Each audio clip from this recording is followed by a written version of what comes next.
Assalamualaikum warahmatullahi wabarakatuh. Perkenalkan, kami dari kelompok 3. Pada kesempatan kali ini, kami akan mempresentasikan hasil diskusi kami mengenai analisis kasus akuisisi antara PT Bank Sentral Asia Tbk terhadap PT Rabobank Internasional Indonesia. Anggota kelompok 3 terdiri dari Deva Nurmedita, Nadia Kusumaning Tias, Naila Alkarimah, Mila Nadia, dan Taskia Alsyabila. Topik bahasan yang akan kita bahas yaitu ada yang pertama, pengertian akuisisi dan profil perusahaan yang nanti akan dijelaskan oleh Deva. Yang kedua, alasan akuisisi yang akan dijelaskan oleh Nadia. Yang ketiga, tahapan akuisisi dan penghitungan goodwill yang akan dijelaskan oleh Naila. Yang keempat, tipe atau jenis akuisisi yang akan dijelaskan oleh Mila. Dan yang terakhir ada dampak dan terobosan setelah akuisisi yang akan dijelaskan oleh Taskia. Oke, pembahasan pertama adalah mengenai pengertian akuisisi dan juga profil perusahaan. Terdapat 3 sifat kombinasi bisnis, yaitu integrasi vertikal, integrasi horizontal, dan konglomerasi. Integrasi vertikal adalah penggabungan dua perusahaan atau lebih dengan operasi yang berbeda dalam tahapan atau distribusi yang berbeda pula, tetapi saling berurutan. Meskipun tidak dalam lini bisnis yang sama, tetapi perusahaan saling mendukung. Contohnya, integrasi vertikal antara PT Gudang Garam yang merupakan pabrik rokok dengan PT Surya Zigzag yang merupakan pabrik kertas rokok. Yang kedua adalah integrasi horizontal, yaitu penggabungan perusahaan-perusahaan pada lini bisnis yang sama. Contohnya adalah akuisisi WhatsApp dan juga Instagram oleh Facebook. Dan yang ketiga adalah konglomerasi, yaitu penggabungan perusahaan-perusahaan dengan produk atau jasa yang tidak saling berhubungan dan bermacam-macam yang bertujuan untuk membantu perusahaan memiliki disverifikasi risiko. Selanjutnya terdapat 3 bentuk kombinasi bisnis, yaitu akuisisi, merger, dan konsolidasi. Akuisisi terjadi ketika perusahaan yang mengakuisisi hanya mengambil alih kepemilikan tanpa menghentikan kegiatan bisnis atau operasional perusahaan yang diakuisisi. Simpelnya, perusahaan A ditambah perusahaan B sama dengan perusahaan A dan perusahaan B.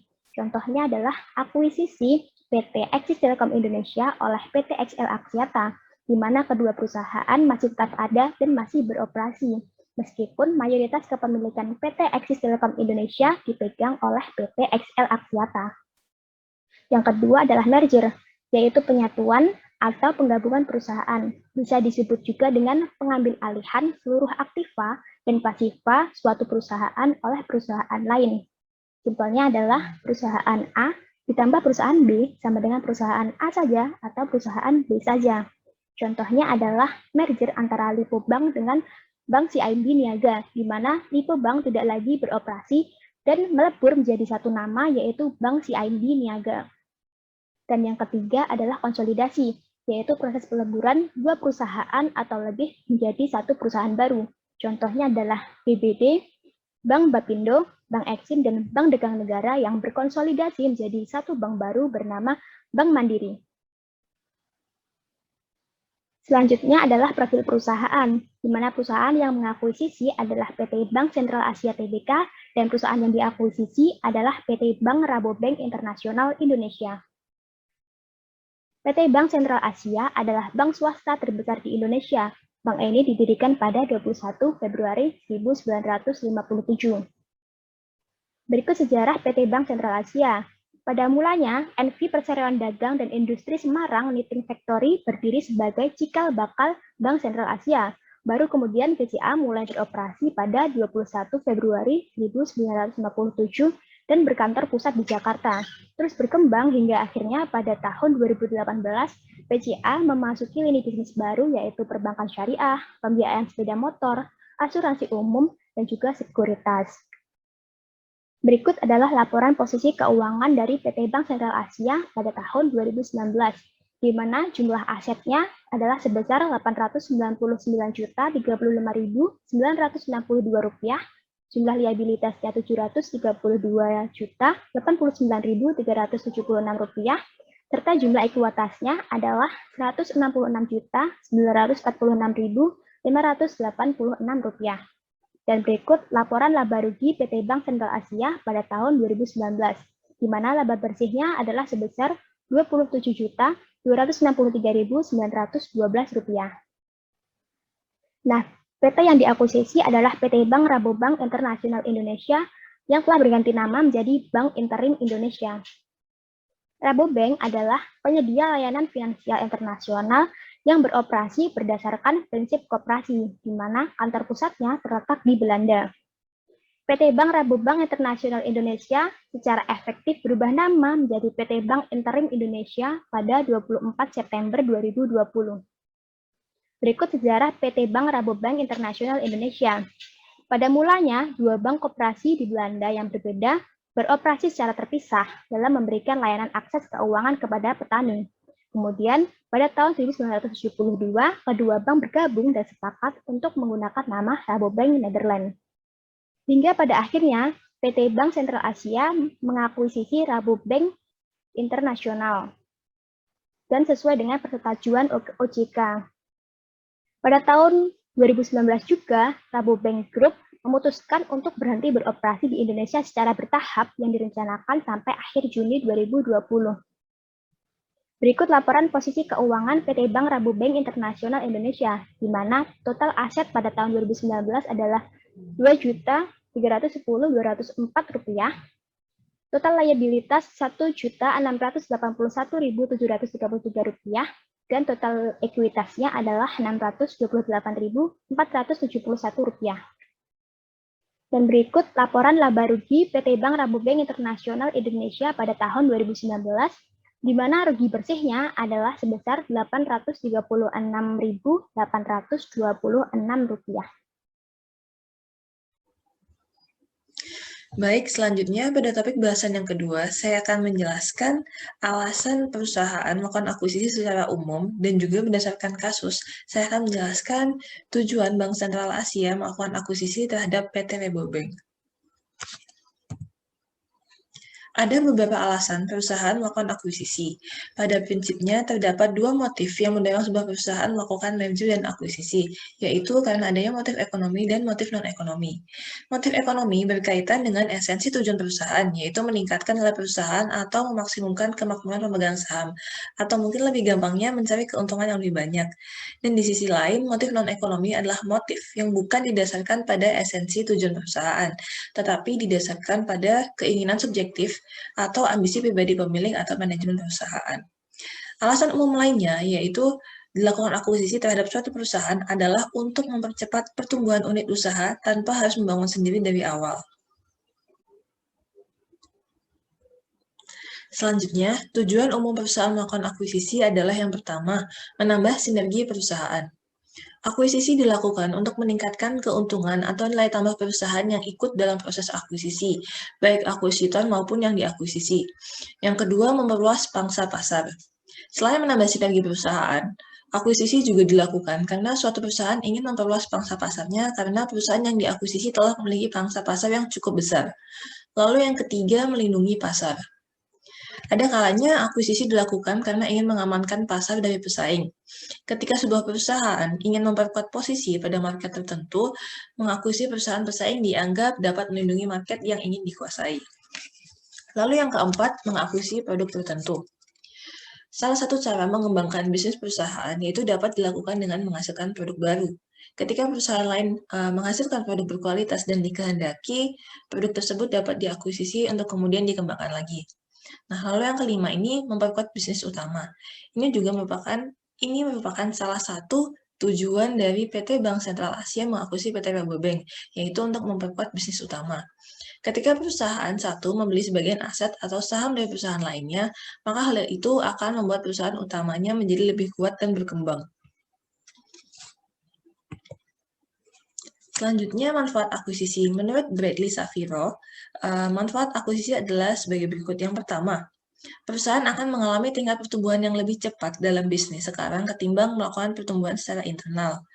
Lalu yang kedua, perusahaan akuisitor atau perusahaan yang melakukan akuisisi dapat mengurangi persaingan bisnis dengan membeli beberapa badan usaha guna menggabungkan kekuatan pasar dan pembatasan persaingan.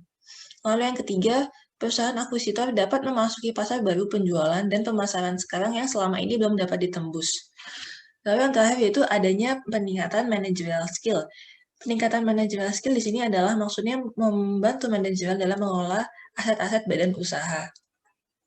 Executive Vice President Secretariat and Corporate Communication BCA, Bu Hira, mengatakan pengalihan saham bank interim telah dilakukan pada tanggal 25 September 2020. Pengalihan saham itu dilakukan setelah mendapat persetujuan pernyataan modal, akuisisi, serta kemampuan dan kepatutan fit and proper test dari Otoritas Jasa Keuangan. BCA membeli 3.719.070 saham Rabobank dengan nilai transaksi 397 miliar rupiah. Transaksi ini kemudian menempatkan BCA sebagai pemegang seluruh saham Rabobank. Berdasarkan kasus ini, tujuan BCA mengakuisisi Rabobank yaitu untuk mengembangkan bisnis anak usahanya. BCA juga akan memperkuat posisi keuangan anak usaha BCA, yaitu PT Bank BCA Syariah melalui rencana penggabungan atau merger antara Bank Interim dengan Bank BCA Syariah. Yang kemudian transaksi penggabungan ini diharapkan memperkuat struktur permodalan dan likuiditas BCA Syariah guna menunjang pertumbuhan di masa mendatang, serta mendukung pengembangan perbankan syariah nasional. Yang kemudian ke depannya, perusahaan berharap merger ini dapat berkontribusi positif terhadap kinerja BCA Syariah maupun secara konsolidasi dalam jangka panjang. Untuk manfaat yang diperoleh BCA dan Rabobank setelah diakuisisi akan dijelaskan lebih detail pada bahasan topik yang kelima oleh teman saya. Baik, saya selanjutnya akan membahas mengenai tahapan akuisisi dan penghitungan goodwill atas akuisisi PT BCA dengan PT Bank Rabobank Internasional. Selanjutnya, jadi pada tahun 2020, BCA dan entitas anak yaitu PT BCA Finance mengakuisisi PT Bank Rabobank Internasional Indonesia. Nah, tindakan ini dilakukan oleh BCA dan entitasnya telah disetujui dalam RUP SLB tahun 2020 dan telah dilakukan publikasi dengan tahapan sebagai berikut. Yaitu yang pertama, pada tanggal 8 Juni 2020, BCA melakukan pengumuman ringkasan rancangan akuisisi PT Bank Rabobank Internasional Indonesia di situs BCA pada bagian berita investor, serta surat kabar investor dibeli. Nah, rencana akuisisi ini akan dilaksanakan dengan ketentuan sebagai berikut, yaitu yang pertama, BCA ini akan membeli Rp3.719.069 saham dari para pemegang saham PT Bank Rabobank Internasional Indonesia yang mewakili 99,999993% dari total saham yang telah ditempatkan dan disetor pada PT Bank Rabobank Internasional Indonesia. Kemudian ketentuan yang kedua yaitu PT BCA Finance yang merupakan perusahaan anak terkendali BCA ini akan membeli satu saham dari PT Royalindo Investa Wijaya yang mewakili 0,00027% dari total saham yang telah ditempatkan dan disetor pada PT Bank Rabobank Internasional Indonesia. Kemudian tahapan yang kedua, yaitu pada 23 Juni 2020, pengumuman RUP SLB tahun 2020 ini sudah dapat diunduh pada bagian aksi korporasi di situs web BCA. Nah, selain itu, pengumuman ini juga dipublikasikan pada situs web KSPEI, The Jakarta Post, dan Bisnis Indonesia. Tahapan yang ketiga, yaitu pada tanggal 8 Juli 2020, dilaksanakan pemanggilan RUP SLB tahun 2020 dengan salah satu mata acara rapat yaitu persetujuan atas rancangan akuisisi saham pada PT Bank Rabobank Internasional Indonesia oleh BCA, yang juga dilakukan publikasi pada beberapa surat kabar yang tadi sudah saya sebutkan. Kemudian tahapan yang keempat yaitu pada tanggal 30 Juli 2020 dilakukan RUP SLB tahun 2020 di mana salah satu mata acaranya adalah persetujuan rancangan akuisisi saham pada PT Bank Rabobank Internasional Indonesia oleh BCA yang diselenggarakan di Menara BCA Grand Indonesia. Kemudian selanjutnya yaitu tahapan yang kelima pada tanggal 3 sampai 4 Agustus 2020 Pengumuman tingkatan risalah RUP SLB tahun 2020 yang meliputi hasil keputusan terkait dengan mata acara persetujuan atas rancangan akuisisi saham pada PT Bank Ragunan Internasional Indonesia oleh BCA, serta beberapa surat kabar lain diantaranya meliputi hasil keputusan terkait dengan mata acara persetujuan atas rancangan akuisisi saham pada PT Bank Ragunan Internasional Indonesia oleh BCA, yaitu menyetujui tindakan BCA untuk membeli saham PT Bank Ragunan Internasional Indonesia. Yang kedua adalah menyetujui rancangan akuisisi. Yang ketiga adalah menyetujui konsep akta akuisisi. Dan yang keempat adalah memberikan kuasa dan wewenang pada direksi BCA untuk melakukan akuisisi atas saham PT Bank Ragunan Internasional Indonesia. Kemudian tahap yang keenam yaitu pada tanggal 25 September 2020, penyelesaian pengambilan PT Bank Indonesia sebelumnya bernama PT Bank Ragunan Internasional Indonesia. Kemudian pada tahapan terakhir, yaitu pada tanggal 29 September 2020, BCA ini telah menyampaikan pemberitahuan ke OJK bahwa pada tanggal 29 September 2020 telah ditandatangani akta akuisisi dalam rangka penyelesaian transaksi pengambilan PT Bank Indonesia. BCA juga menyampaikan informasi tersebut di situs web BCA. Kemudian selanjutnya, yaitu penghitungan goodwill yang terjadi pada akuisisi tersebut.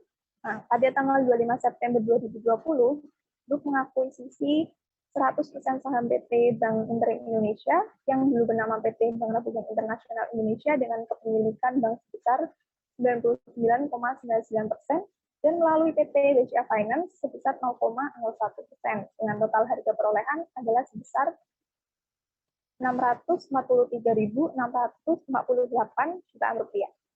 Nah, rekonsiliasi arus kas yang dibayarkan dan diperoleh dalam transaksi akuisisi PT Bank Indonesia adalah yaitu yang pertama dihitung dari imbalan kas yang dibayar sebesar 643.648 juta rupiah, yang kemudian dikurangi saldo kas dan setara kas yang diperoleh, yaitu sebesar 339.992 juta rupiah. Sehingga diperoleh arus kas dan setara kas keluar dalam aktivitas investasi adalah sebesar 303.726 juta rupiah. Selanjutnya,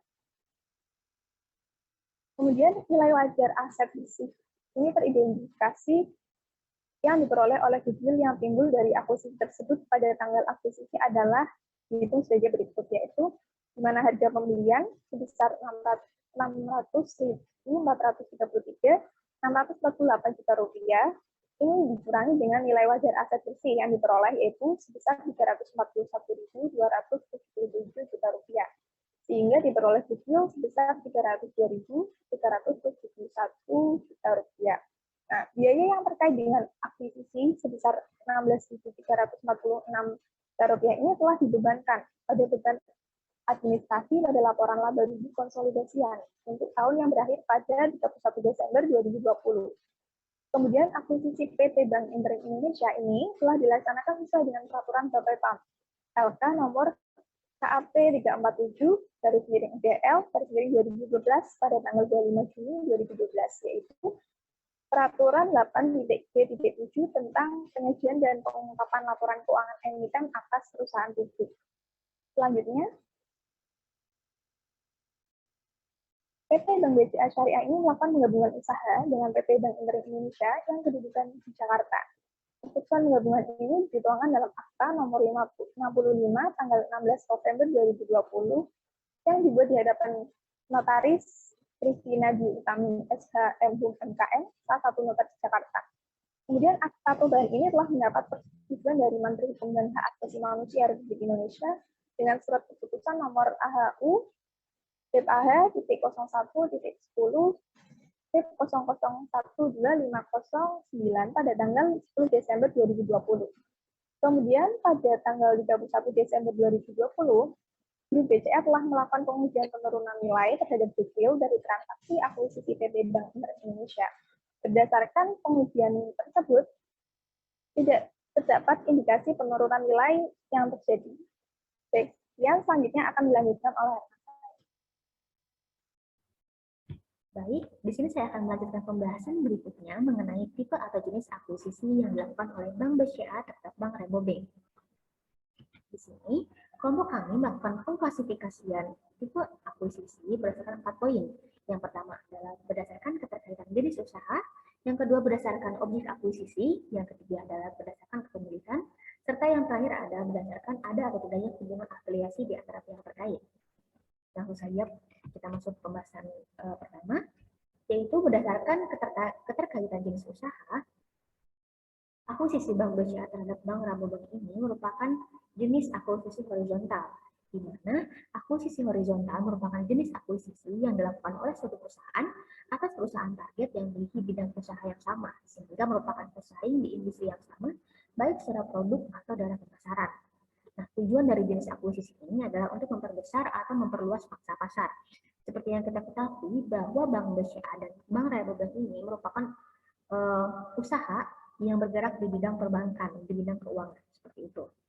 Kemudian berdasarkan poin berikutnya, yaitu objek akuisisi, Bank BCA pertama itu melakukan akuisisi saham, di mana dia membeli keseluruhan saham dari PT Rabobank, kemudian sehingga ia memiliki kontrol secara penuh. Kemudian Bank BCA melakukan merger, di mana merger itu merupakan penggabungan antara dua perusahaan atau lebih yang kemudian pada akhirnya itu hanya muncul satu nama permukaan, yaitu Bank BCA saja.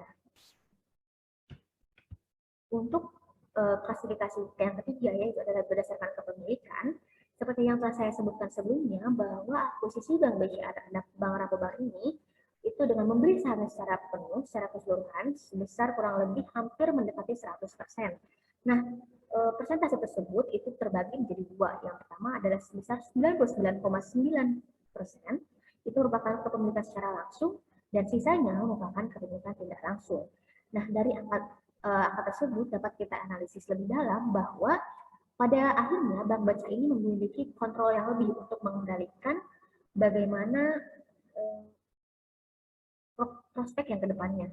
Dan Bank BCA ini harus melakukan laporan konsolidasi yang seperti itu.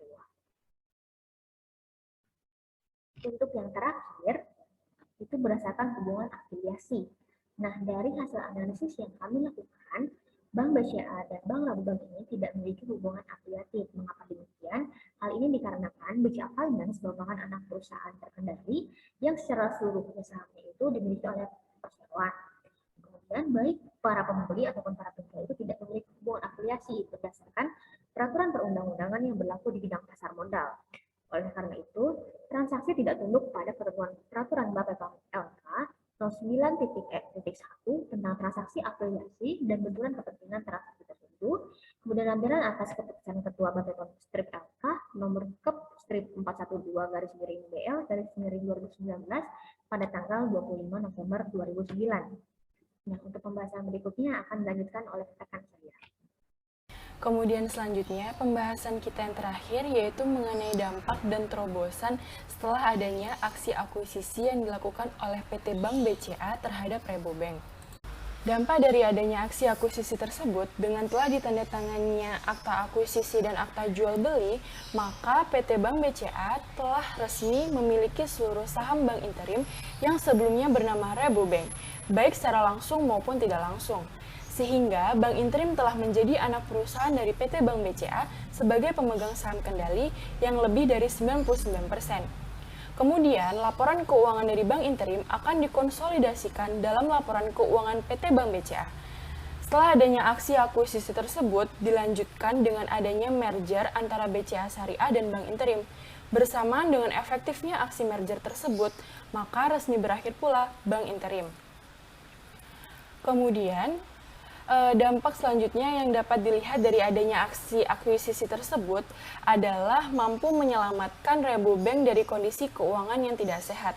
Berdasarkan laporan keuangan bulanan Rabobank pada Maret 2019 melaporkan adanya kerugian sebesar 9,78 miliar rupiah dan pendapatan bunga bersih yang terus mengalami penurunan dari tahun 2018 sebesar 106,1 miliar rupiah hingga 103,67 miliar rupiah di tahun 2019.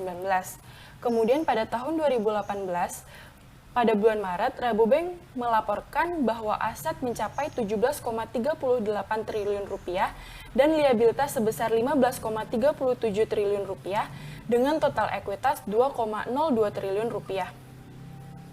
Diikuti pula dengan jumlah karyawan yang terus mengalami penurunan dari tahun 2009 sebanyak 1.708 karyawan hingga hanya tersisa 722 orang di tahun 2017. Hingga akhirnya, per 22 April 2019 diumumkanlah penghentian operasi kepada para nasabah Rabobank.